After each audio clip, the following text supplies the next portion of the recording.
ईर्षा रही कि अरे इस छलिया ने, इस नारायण ने मेरे भैया हिरण्याक्ष का वध कर दिया, मैं इसको छोड़ूंगा नहीं। आज जैसे ही वध करने के लिए, युद्ध करने के लिए चलता है तो यहां पर नारद जी आ जाते हैं। अरे भैया कहां चले? बोले आज मैं विष्णु को छोड़ूंगा नहीं। बोले भैया लायक ही सो कीजिए बैर ब्याहे और प्रीत।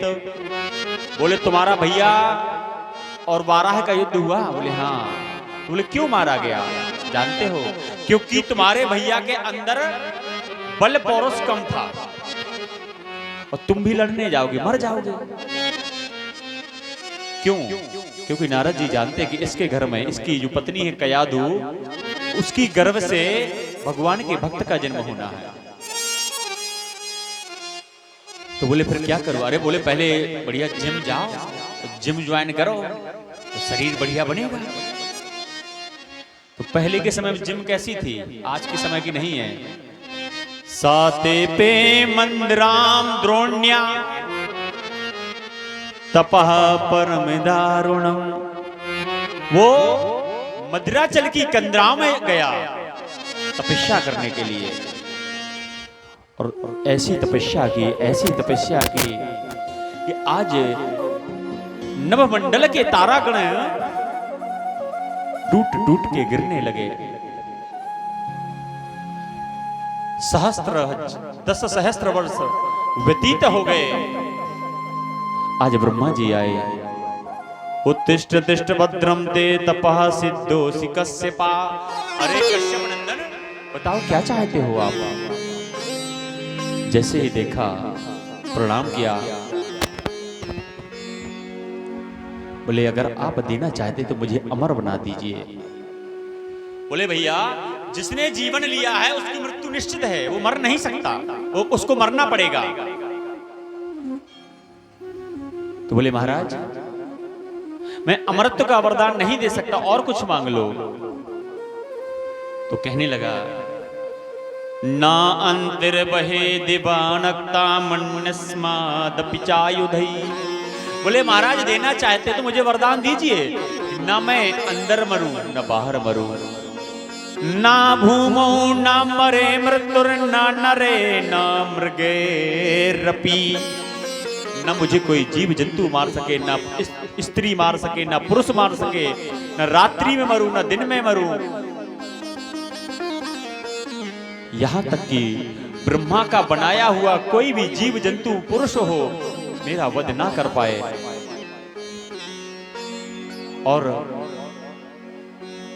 किसी भी महीने में ना मरूं। कहता है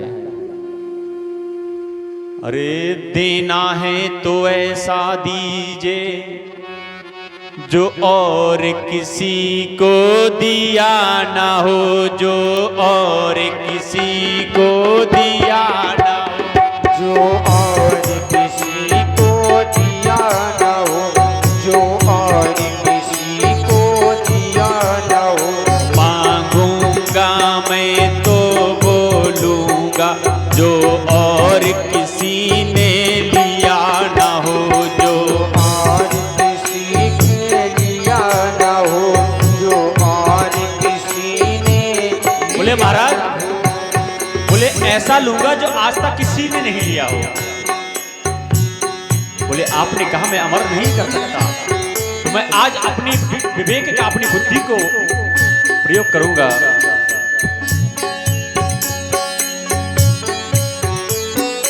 भीतर न मरूं बाहर न मरूं, भीतर न मरूं बाहर न मरूं, भीतर न मरूं बाहर न मरूं, भीतर न मरूं बाहर न मरूं, आगे न मरूं पीछे न मरूं, आगे न मरूं पीछे न मरूं, आगे न मरूं पीछे न मरूं। ना भूमौ ना अम्बरे ना मृत्युर ना नरेर ना मृगेरपि। ना भूमौ ना अम्बरे, ना ऊपर ना नीचे, मृत्युर ना नरेर ना मृगेरपि, न नर से न पशु से। श्री राधे। ब्रह्मा जी बोले, अच्छा हमने अमृत तो नहीं दिया, तो तुमने अपने विवेक से मांग लिया? बोले हाँ महाराज। आज वरदान से कृष्ण अभिमानित होकर उसने त्रिभुवन को अपने आधिपत्य में कर लिया। इसके 4 पुत्र हैं, इसमें से छोटे हैं जो भक्तराज प्रहलाद हैं। आज प्रहलाद जी विद्या अध्ययन करते हैं।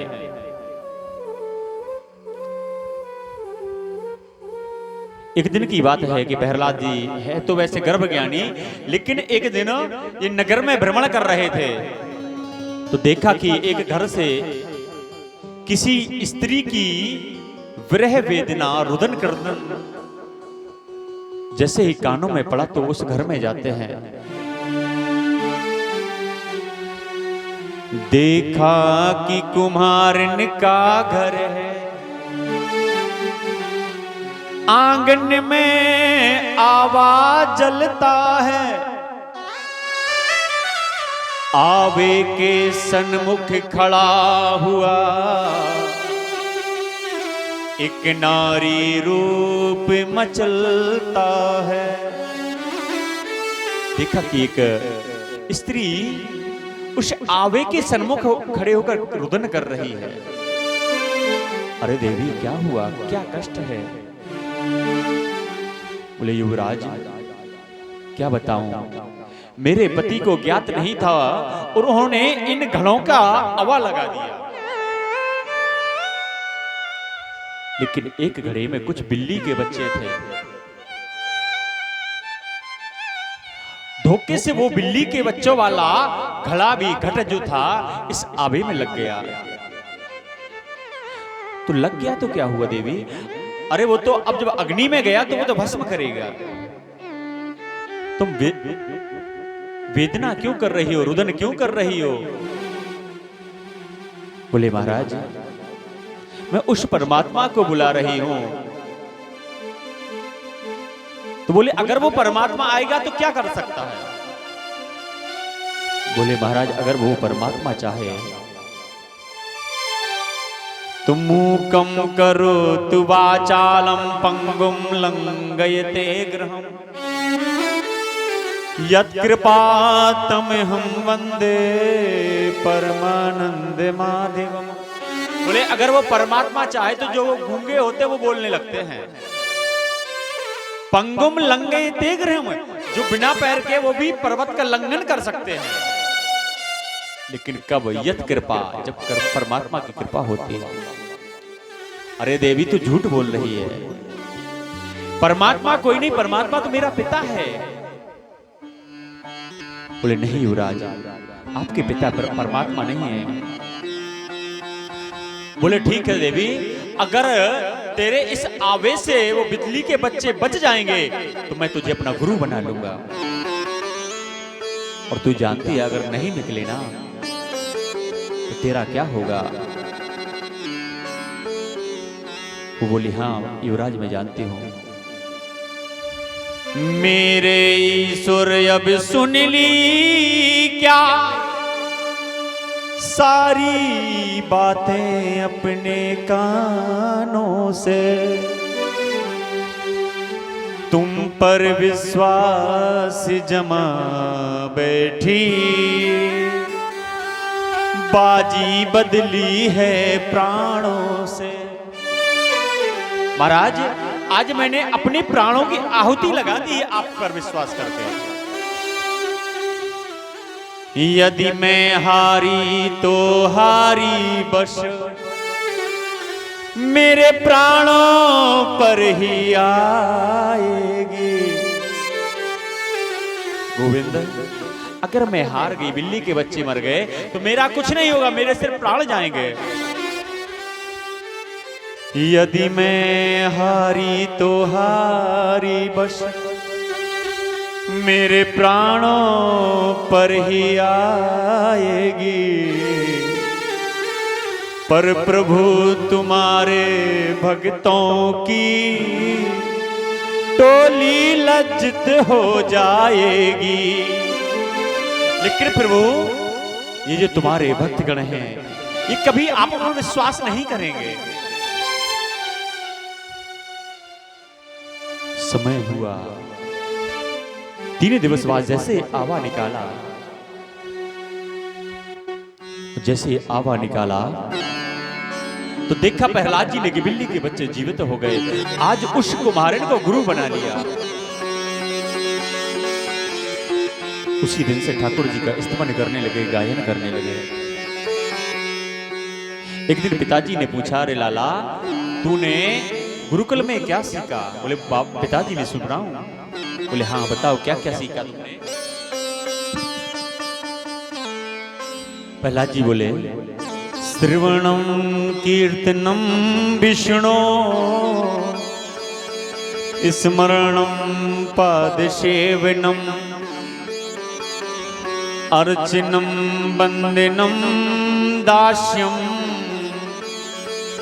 साखे आत्मनिवेदनम। बोले महाराज कानों से श्रवण करिए, कीर्तन करिए, विष्णु का स्मरण करिए, पैरों की सेवा करिए, नहीं है तो साख्य भाव बना लीजिए, सखा बना लीजिए, मित्र बना लीजिए। जैसे देखा तो वो डांटने लगा प्रहलाद को। पुनः गुरुकुल भेजा। एक दिन गुरुपुत्र नहीं थे तो यहाँ पर समस्त विद्यार्थी आ गए। अरे प्रहलाद तुम क्यों एकांत में बैठे हो? चलो कुछ खेल खेलते हैं। बोले ऐसा वैसा नहीं, अगर खेल खेलना तो जैसा हम कहे वैसा खेलते हैं। बोले कैसे? तो आज किसी को झांझ दे दी, किसी को करताल दे दी, किसी को वीणा दे दी। राधे राधे। किसी को ढोलक दे दी,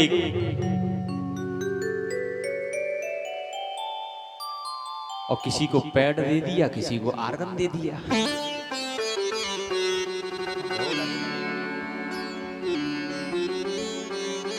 और प्रहलाद जी गायन करने लगे, आप लोग पीछे पीछे गाएंगे। बोले हाँ हाँ करेंगे। भजमन नारायण नारायण नारायण हरे, भजमन नारायण नारायण हरि हरि, भजमन नारायण नारायण हरि हरि, भजमन नारायण नारायण नारायण हरि, भजमन नारायण नारायण नारायण हरि, लक्ष्मी नारायण नारायण नारायण हरि, लक्ष्मी नारायण नारायण नारायण हरि, भजमन नारायण नारायण नारायण हरि, भजमन नारायण नारायण नारायण हरि।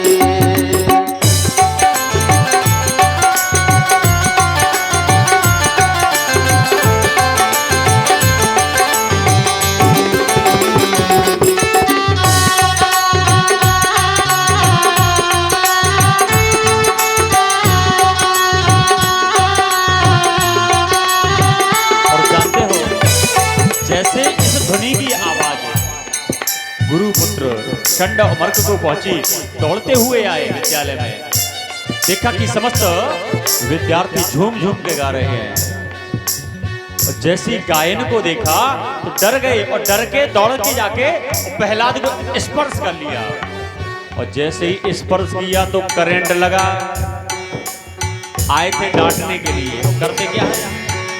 लक्ष्मी नारायण नारायण नारायण हरे, नारायण नारायण नारायण हरि,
नारायण नारायण नारायण हरे गोविंद नारायण नारायण। और जैसे ही आवाज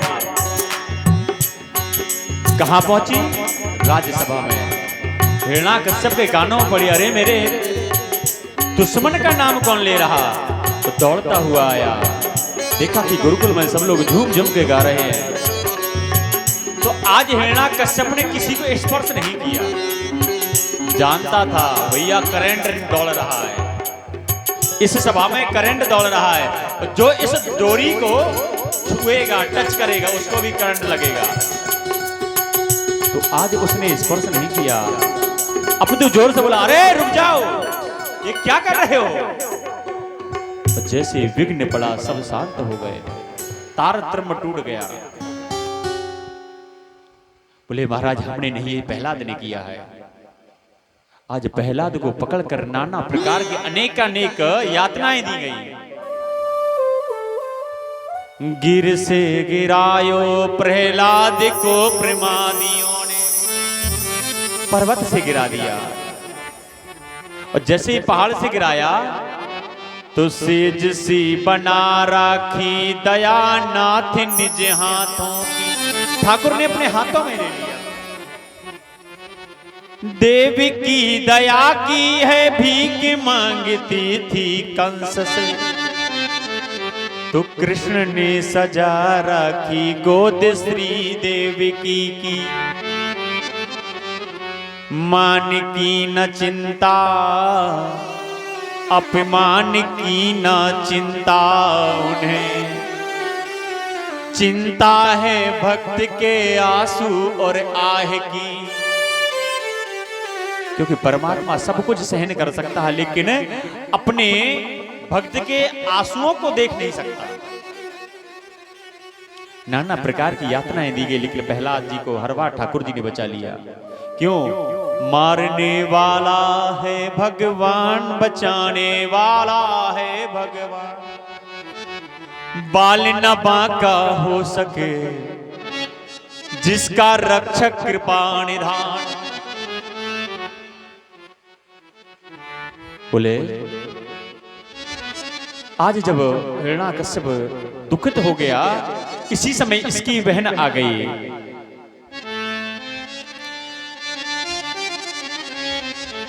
जैसे बहन ने देखा कि हमारे भैया बहुत कष्ट दुखित हो रहे हैं, बोले क्या बात है? बोले बहन, ये मेरे शत्रु का याद करता, शत्रु का नाम लेता है। तो बोले कोई बात नहीं, मैं इसका वध कर दूंगी। उसी समय चिता लगाई गई, तो चिता में वो बैठे। आज ठाकुर जी की कृपा से भक्त राज बच गए, लेकिन वो जल गई। नाम था होलिका।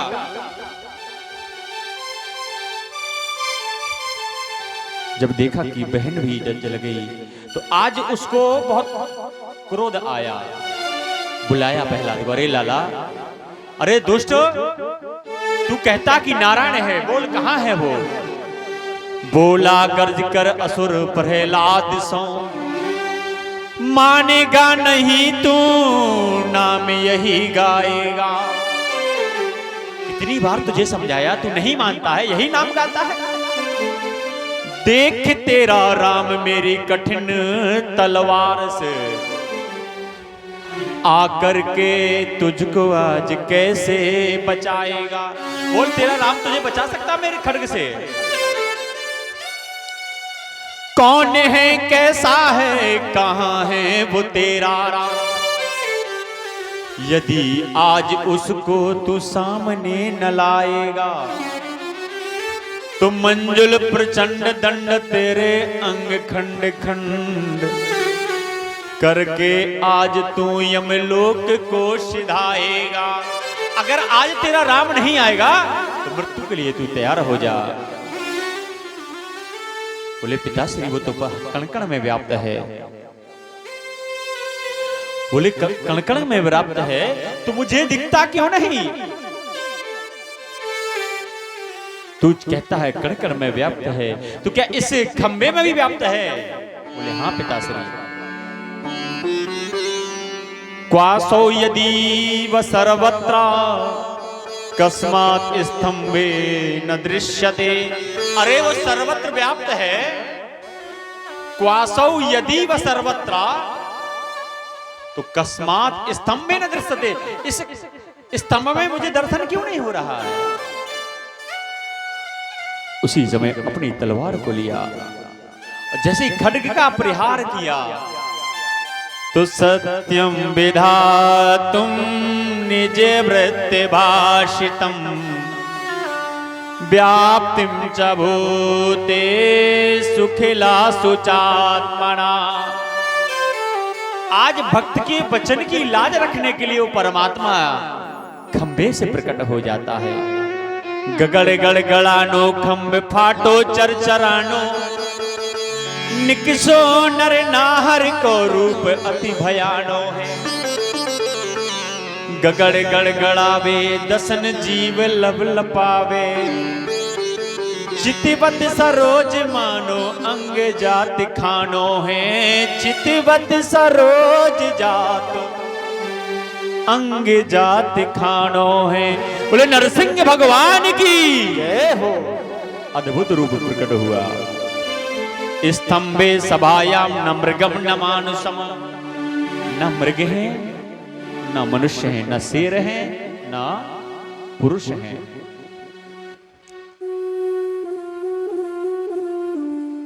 आज हिरण्याकश्यप से द्वंद्व युद्ध हुआ और जैसे ही संध्याकालीन वेला हुई तो आज ठाकुर जी ने नरसिंह भगवान ने हिरण्याकश्यप को पकड़कर देहली पर बिठा लिया, वध करने के लिए कहा, लाला देख तूने क्या मांगा था, मरने को तैयार हो जा। बोले नहीं मार पाओगे, ना भूमो ना अंबरे, ना ऊपर ना नीचे। बोले कहाँ है तू? बोले बीच में हो। ना अंदर ना बाहर, कहाँ है? देहली पर हूं। ना पुरुष ना पशु, देख कैसा हूं, नरसिंह हूं। 12 महीने नहीं, ये 13वां है, लौन का महीना है। अस्त्र शस्त्र नहीं। उसी समय बड़े बड़े नाखूनों को लिया और उसके उदर को विदीर्ण कर दिया। बोले भक्त वत्सल भगवान की जय हो। बोले परमात्मा क्या आज भी आते हैं? बोले हाँ आते हैं, बस बुलाने का भाव तो हो। सूर्य अनेक फिरे कण मांगत पे पद, सूर सस्वाद कहां।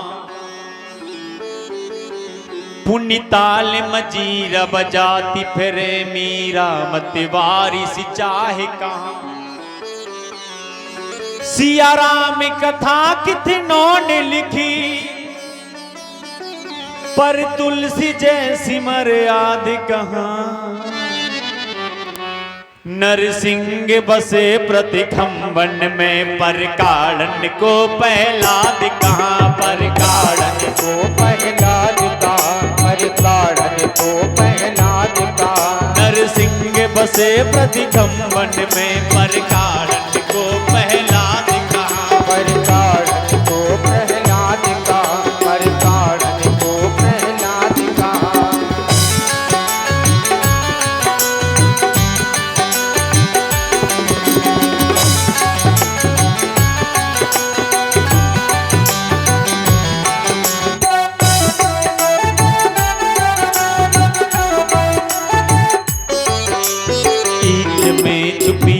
मधुरता है, विष छुपा हुआ है भोले में। विष छुपा हुआ है भोले में, विष छुपा हुआ है भोले में। विष छुपा हुआ है भोले में। कविता की कड़ी में ज्ञान छिपा, कविता की कड़ी मैं जान चुका। कविता की कड़ी में ज्ञान छुपा, कविता के चुके मैं जान चुका। वो राम छिपा हर चोले में, वो राम छिपा हर झोले में, वो राम छिपा हर चोले में। वो राम छिपार चोले में।